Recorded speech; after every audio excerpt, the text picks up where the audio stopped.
Okay, class, we're going to continue our investigation of macroeconomics. You should remember from the last video the three major macroeconomic goals that we have for the economy. This might be a good point to pause your video and see if you can name those three major macroeconomic goals. Okay, and hopefully you were able to name those. Again, the first and most important macroeconomic goal is high sustainable economic growth. The other two are price stability and low unemployment. And remember that low unemployment is really not the third goal. We don't even have the language yet to discuss the third goal, so that's kind of a placeholder for us. But we're going to continue with that first and most important goal, high sustainable growth. And in order to know whether or not we're achieving our goal, we have to know how to measure it. How will we determine whether or not this goal has been achieved? So today we're going to talk about some macroeconomic tools that we're going to use to help to determine whether or not we're achieving this goal of high sustainable growth. So one measure that we're going to use is GDP, or gross domestic product. Gross domestic product, GDP. And this represents the total market value, and that's going to be measured for us in dollars, of all final goods and services produced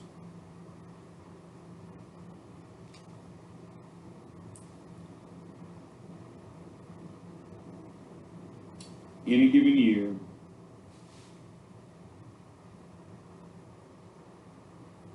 within a country's borders.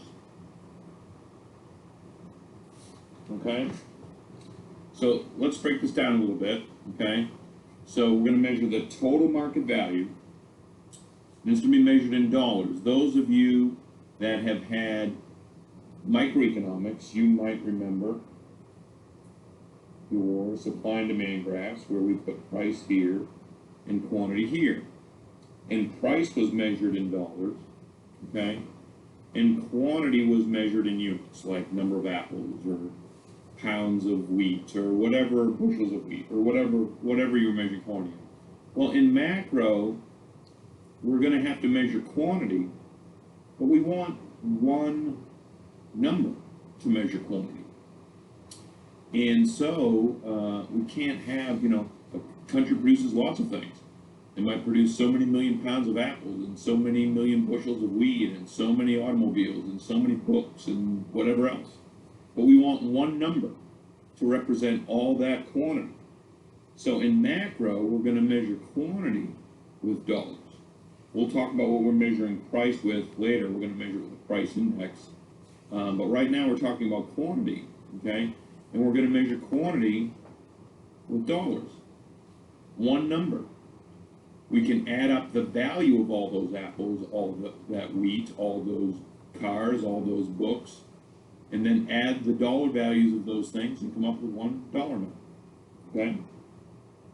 Now we're only going to measure that market value of final goods and services, okay? It's important in measuring whether or not we're achieving our goal to make sure that we don't double count, okay?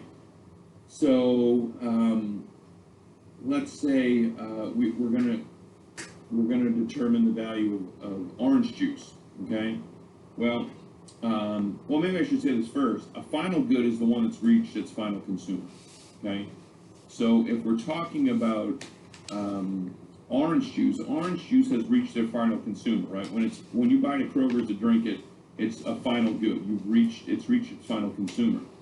Now the orange juice manufacturer is going to buy some oranges from the orange groves in Florida. But when he buys those oranges from the orange grove, they have not reached their final consumer. This producer plans on squeezing those oranges, extracting the juice, packaging, marketing it, and selling it to you to consume as orange juice. So we wouldn't want to count the oranges being sold to the, let's say, the wholesaler, and the wholesaler selling it to the retailer. We only want to count it when the retailer sells it to you, so a final good or service, okay? So we're not going to measure at each step of production, we're only going to measure it when it reaches its final consumer. So we'd take the dollar value of the orange juice sold to you, and that would be added to this market value. Now this is only for a given year, okay? So what was consumed, what was produced to be consumed this year, and it's only going to measure what was produced within our borders, either by U.S. citizens or not. Okay, so it's just whatever was produced in the United States proper. Okay, the lower 48 and Alaska and Hawaii. Okay, so what was ever produced in those borders. Okay, as a final good, we want to add that to market value for 1 year. Okay, now just quickly, okay, as kind of an exercise, why don't you pause this video and jot down what you think the top 5 countries in the world are in terms of GDP, in terms of the total market value produced of final goods and services within their borders. So go ahead and pause the video, write down your top 5 countries. Okay, so hopefully you're back, hopefully you have your list. Here's a list, at least in terms of 2017, okay, it's measured in billions of US dollars, and you can see the largest country in terms of GDP is the United States. So in 2017, it's got 19,000 billion, but that's 19.3, 19.4 trillion dollars.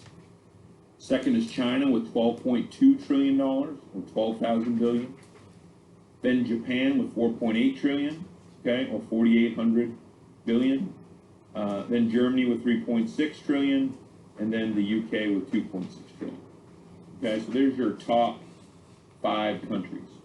Okay, now if you expand this to the top 10, I bet a lot of you would not have included India, because it's considered not really a first world country, but again, this is total production within the borders. Okay, and there are 1 billion people in India, just as there are 1 billion people in China. So each person producing not very much is still going to generate a lot of GDP.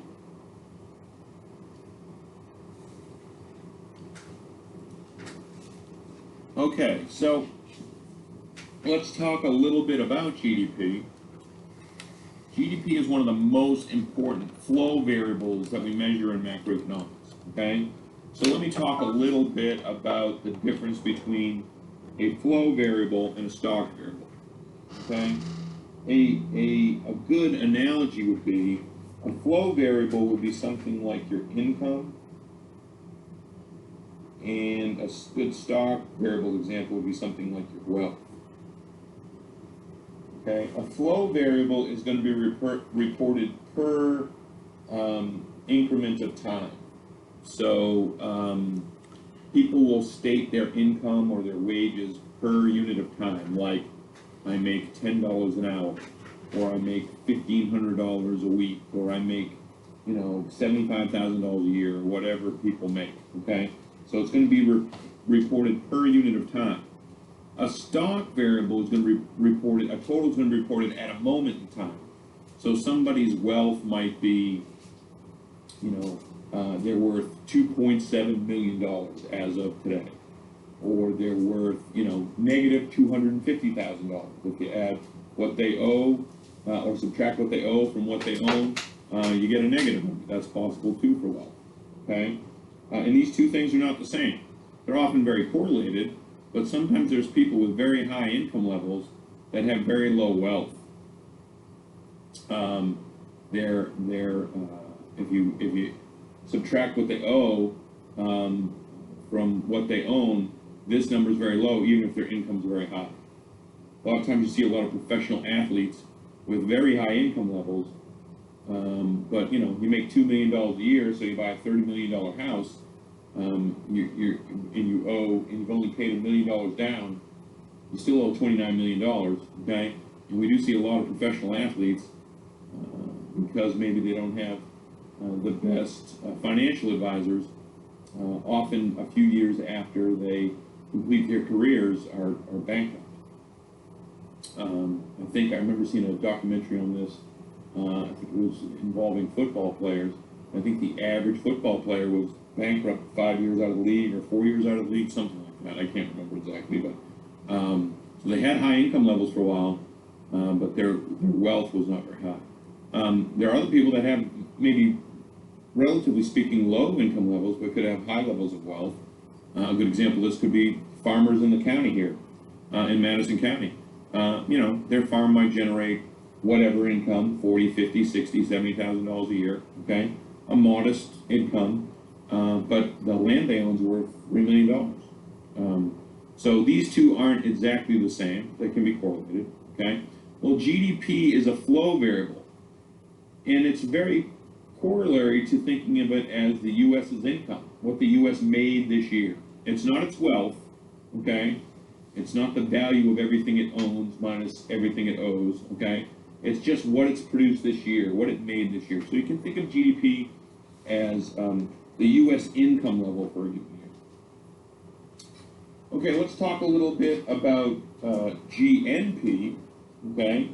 This stands for Gross National Product. Gross National Product, okay? And it is the total market value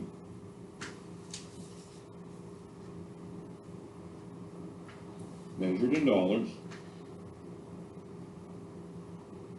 of all final goods and services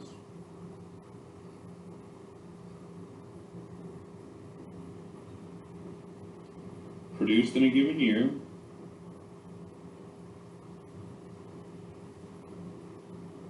and again, up to this point, you can see that it's the same as GDP. These two definitions are the same, okay?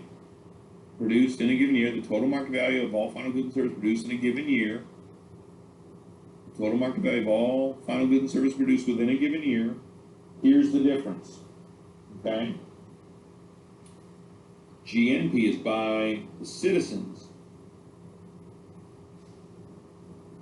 of a country.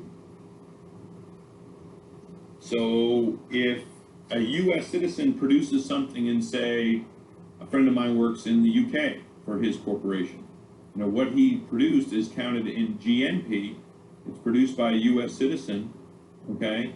It's just produced in the UK. It would count towards GNP.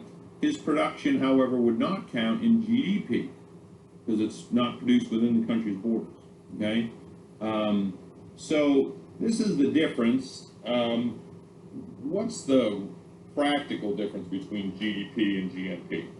Well, no, there's not a huge practical difference, okay? So, in the United States anyway, let's look at this, okay? In the United States, the blue line here is gross national product, the red line is gross domestic product, and you can see they move with each other. And GNP is a little higher than GDP, which shouldn't be surprising, given that the U.S. has the highest GDP level or production level in the world. You can expect that we probably have a significant amount of production that takes place outside of our country, also maybe even more so than foreign production that happens within the U.S. But they're very close, okay? And we are going to use GDP, okay, at least a version of GDP as the variable we're going to go to the most. So GDP, GNP are slightly different in terms of what they count, but for all practical purposes, they're very close, they move with each other, and the one that we're going to use the most often is some form of GDP, okay?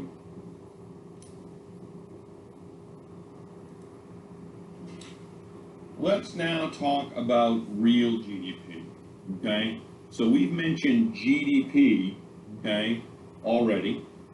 And really, when we're talking about GDP, unless it's otherwise stated, you can think of this as nominal GDP, okay? And real GDP is nominal GDP corrected for inflation, What does that mean? We're going to use 1 year's prices to calculate production for every year. We want to keep prices constant, okay? And that should make sense, right?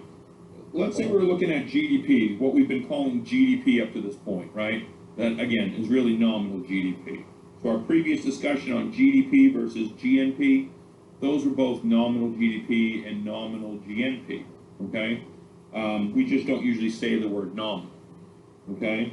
But what's going on if GDP increases, okay? Nominal GDP. If we see the GDP numbers go up, what's going on?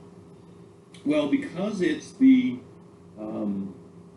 measuring production, but we're measuring production with dollar amounts.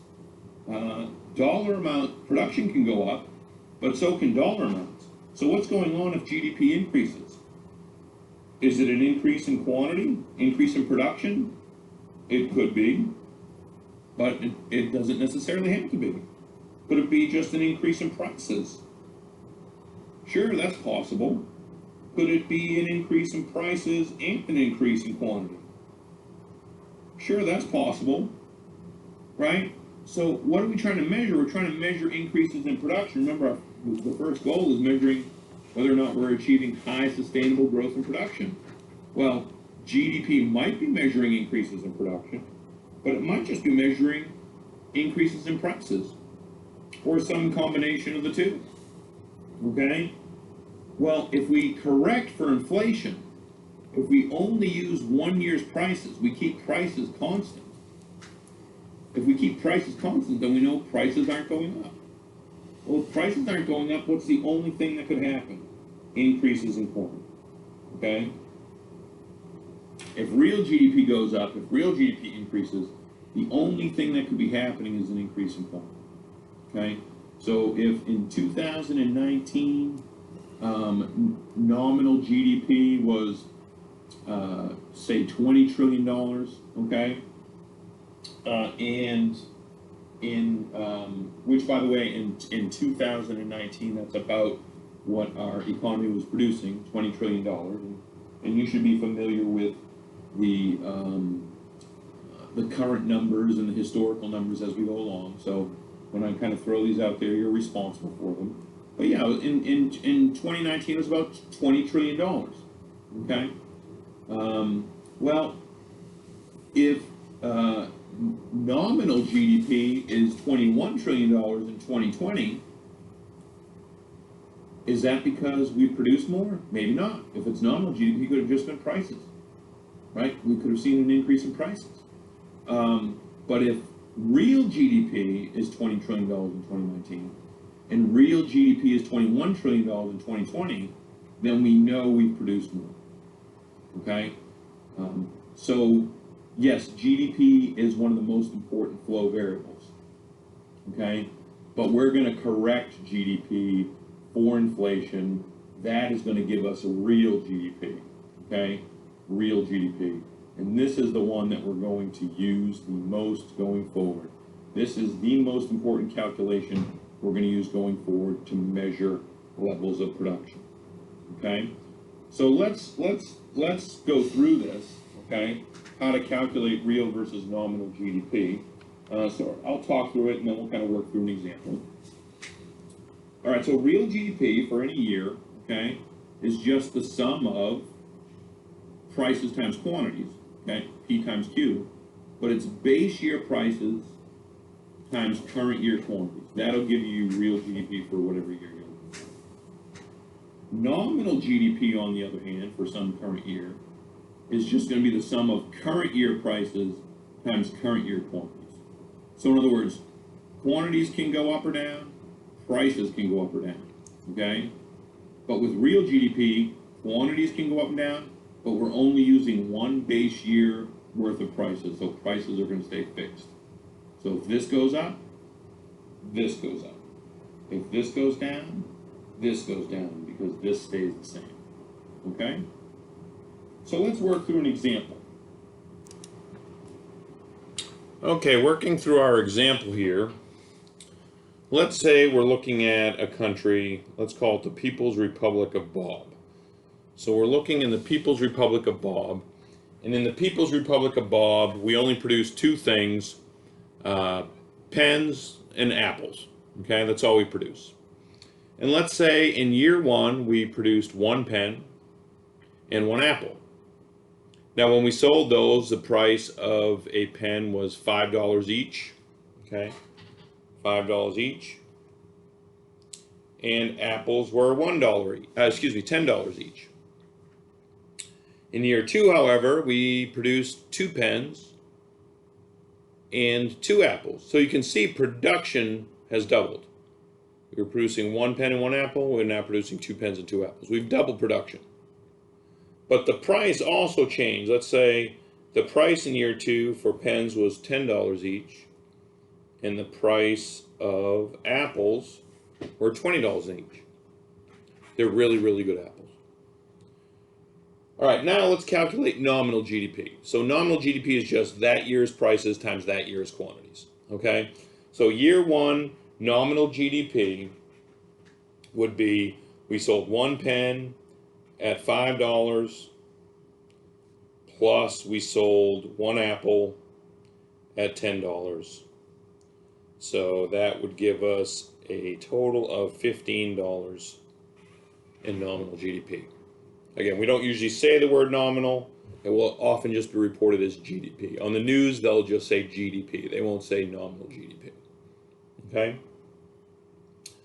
What about year two nominal GDP? Well, in year two, we produced two pens, but they sold at $10 each.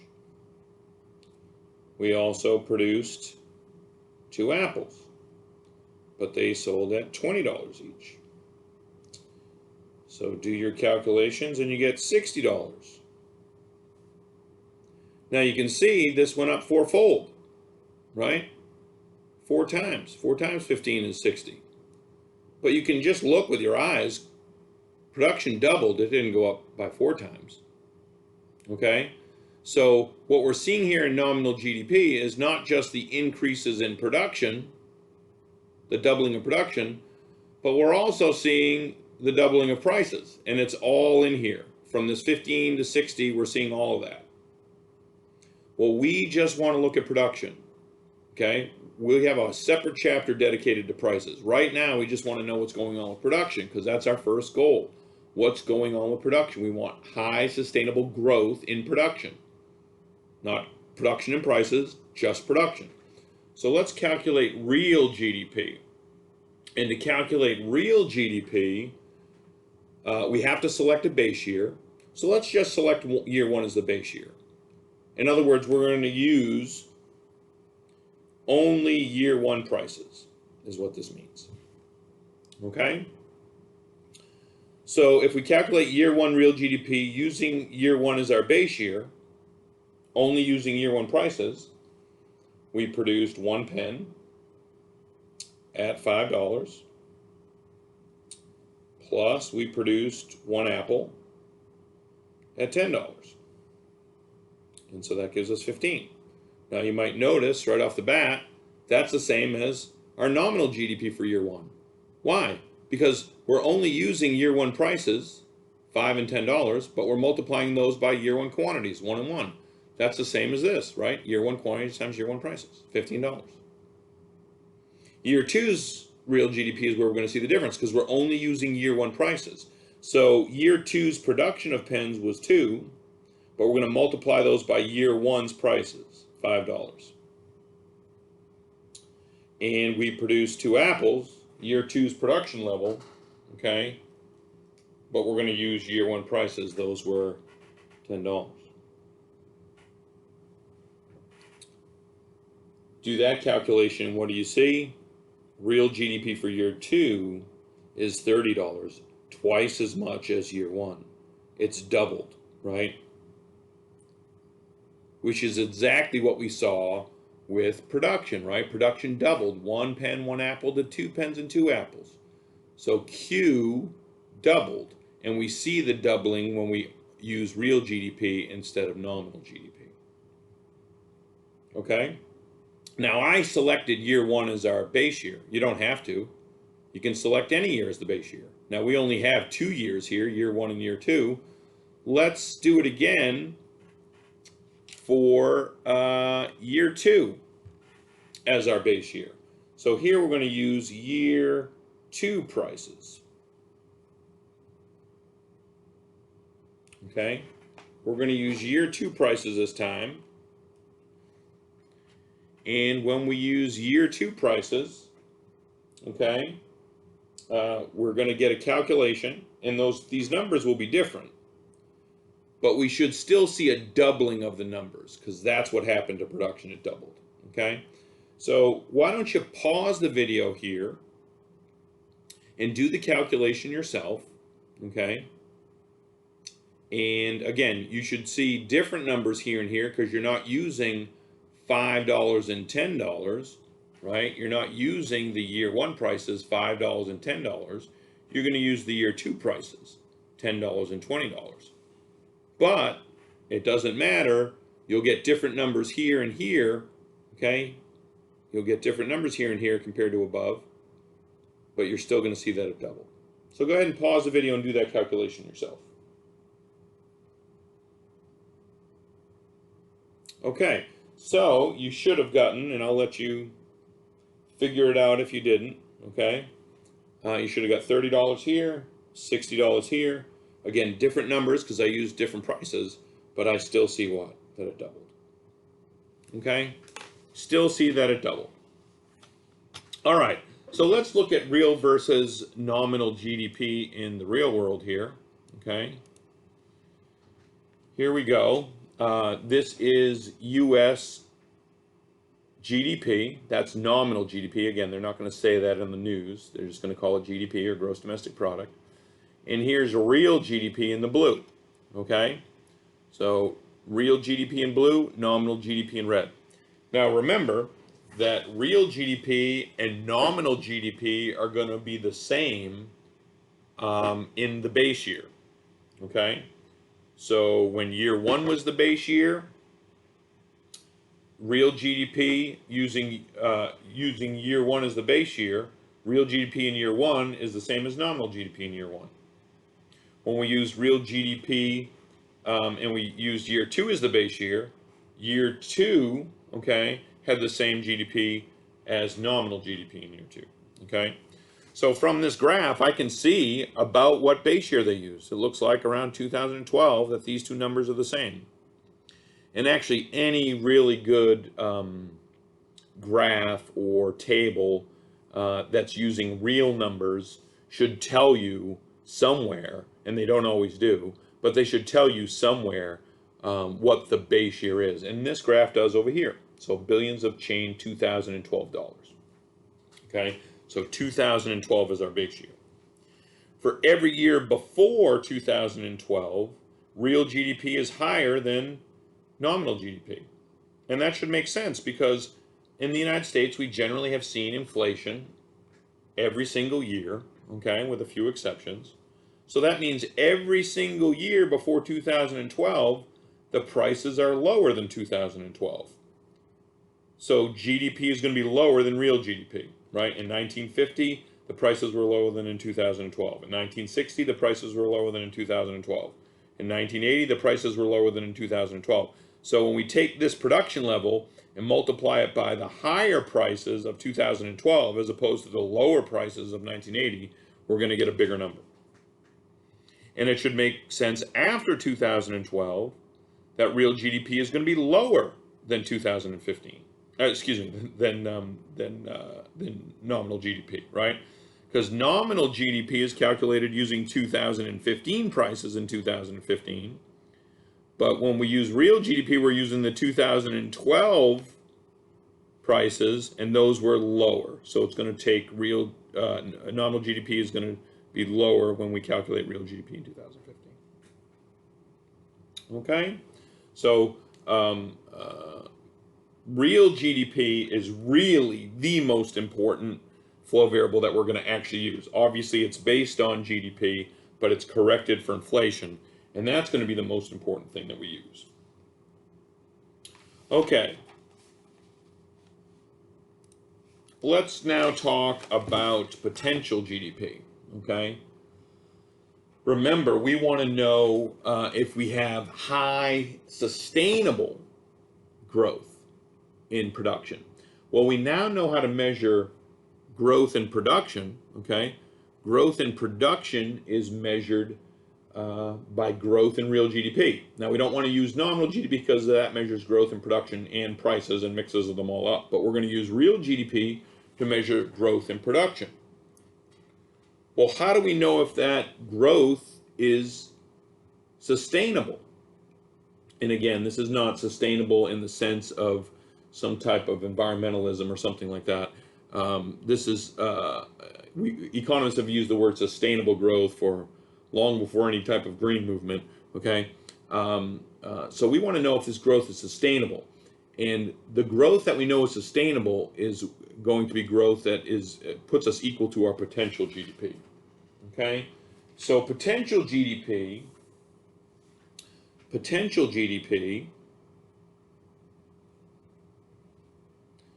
is what real GDP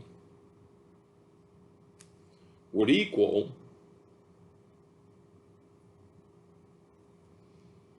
if we used all of our resources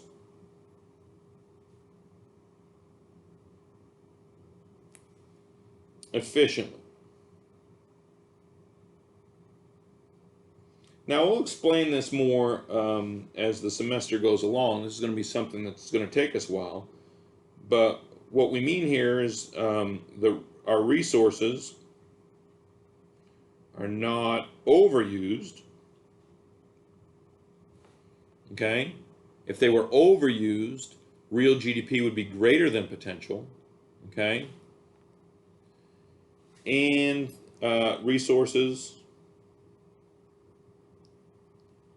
are not underused. Okay? Not underused. If they were underused, real GDP would be less than potential. Now, just briefly as a review, okay, we might talk about our resources. This is something you did back in Eco 230, okay? You discussed resources. And so this might be a little bit of a review for some of you. But if you haven't had 230, that's fine. We're going to cover it now. Okay. So economists tend to break up our resources. Remember, resources are going to be whatever we use to produce. The resources are those inputs that we're going to use to produce whatever output that we want. Okay. And so we are going to use these resources to manufacture for our wants and needs, and we want to do that in a high sustainable way. Okay, remember, we want high sustainable economic growth. Growth in what? Growth in production. So what are our resources? We have land, okay, and this is all of our natural resources.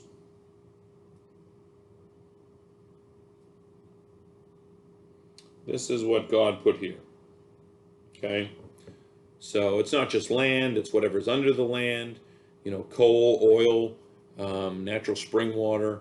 It's what's on the land itself, but also, trees and vegetation and animals or whatever. Also what's above the land, okay? The wind, the sun, etc. Okay? We have labor, okay? And I'm going to return to labor here in a minute. I'll give more detail on that in a second. We have capital. Capital is not what is often referred to as capital in a finance class, which usually means money, okay? When we're talking about capital, we're talking about tools, okay? Often called plant and equipment, okay? Plant and equipment. So any tools that we use in the production process. And last is entrepreneurship. Okay, and this are those risk takers that put resources together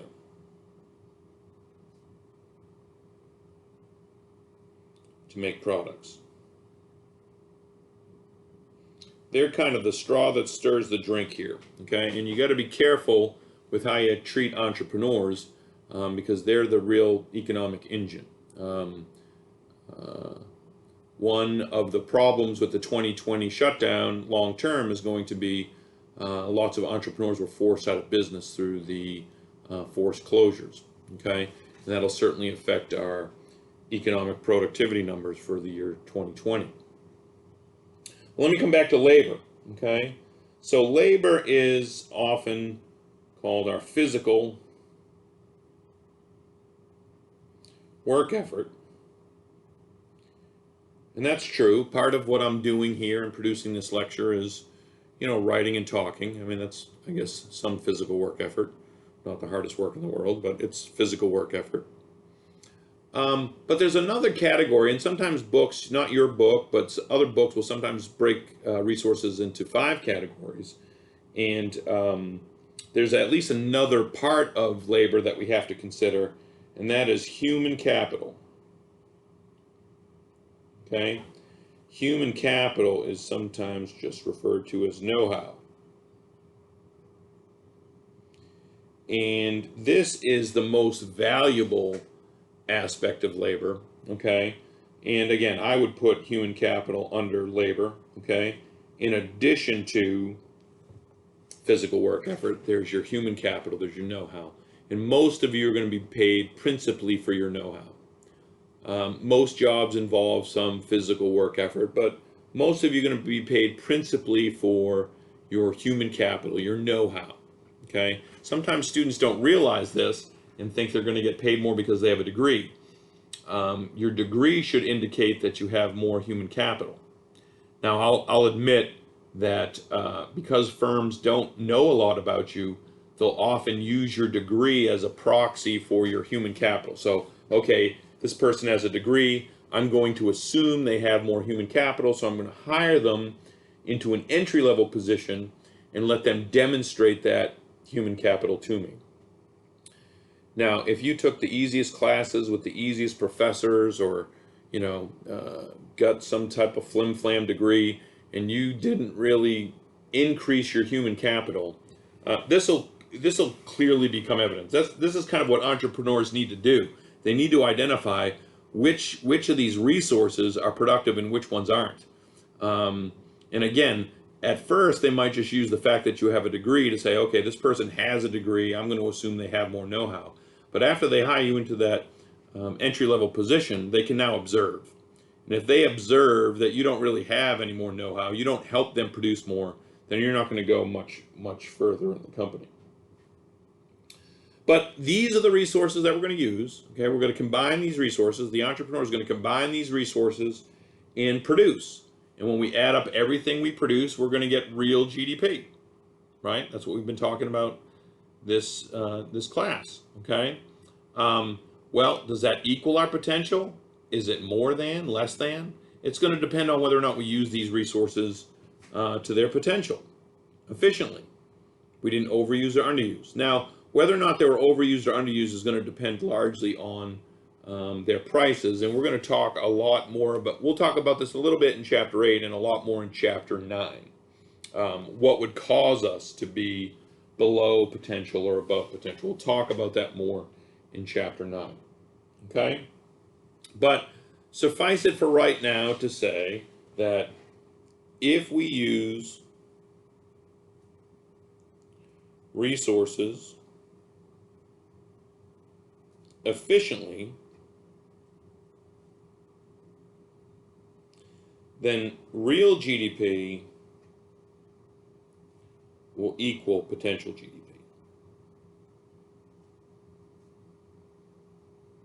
Okay? And potential GDP is what's sustainable. So if real GDP is going up, that's a growth in production. But remember, we want sustainable growth in production. We want real GDP to be going up, but also to be at all times equal to potential GDP, because that would be sustainable. Okay? So let's talk about when GDP is equal to or not equal to real GDP. real GDP, okay? And this is going to bring us to an important term that you'll hear on the news, okay? And that is the business cycle, okay? So fluctuations of real GDP around potential GDP is what is known as the business cycle, okay? So fluctuations of real GDP around potential GDP are what we call the business cycle. So let me kind of show you an image of the business cycle. This is the business cycle. Fluctuations of real GDP around potential, okay? So potential GDP is your blue line there. Real GDP is your red line. And you can see, you know, a lot of times they're very close, and that's good. That's good news for the economy. But sometimes they're above in these kind of bubble periods, and sometimes they're below in these recessionary periods. Okay, you know, I was your age in the early '90s recession. Okay, you know, I attended college during this time. Okay. We are going to obviously be in a recessionary period as we get the numbers in 2020, which we don't have yet. But a lot of you probably remember, you're probably young, but remember, but it lasted a long time, that the late aughts, I should just say the Great Recession of 2008. Okay. So in 2008, we had a massive downturn caused by some problems in the housing market and a liquidity crisis. We'll talk about that more later in the semester. But we had a massive downturn. And due to some bad programs and some poor responses, it was a long-lasting recession. It took us a long time to pull out of that recession. It was just around 2016 that we really fully recovered. Now, the shutdowns of 2020 are going to throw us again below potential GDP. Right here is the dot-com bubble that you see from the mid-90s to the 1999, 2000. We saw that drop, and then in addition to that, the terrorist attacks of 2001, and we see this early 2000s recession. Okay, I remember my dad being worried about his job in the early 80s recession. Okay, so and this is the 1960s expansion that we saw, again, above potential. So this is the business cycle. Fluctuations of real, the red line, around potential, the blue line. Now, potential is just, the real GDP is an actual hard number that we calculate. Potential is an estimate based on the overall growth trends in the economy. So it's not down to the penny like we calculate real GDP, but we have an approximate idea of what our potential is. Okay, now I want to contrast this with your book. Okay, your book depicts the business cycle here in Exhibit 6. Now I know what they're doing. They want to show you different points in the business cycle so they can explain some of these words that you'll hear associated with the business cycle. So this is a relative peak. A contraction is when real GDP goes down. Some people use 2 consecutive quarters of decline to define a recession. Economists do not. We look at much broader measures, and we actually don't date recessions until after the fact. So we won't put the official dates on the 2020 recession until probably well after we recovered. Okay, a trough is a relative low. The recovery gets us back to potential. The expansion moves us above potential, and then you have another relative peak. Okay, and from peak to peak is considered a business cycle. But the way they make it look in the book is as if it's up and down and predictable like a sine wave. Okay, or the wash and rinse cycle in your washing machine, or something along those lines. And that's not the case. Again, I know what they were trying to accomplish. They just wanted to get all these definitions in. And they wanted to put them on a business cycle, but you could start to get a recovery and then you dip into another contraction. So again, you need to keep that in mind, that the real business cycle looks like something like this. okay? Like in 2008, we saw this decline. We started to recover, and then the recovery slowed down significantly, okay?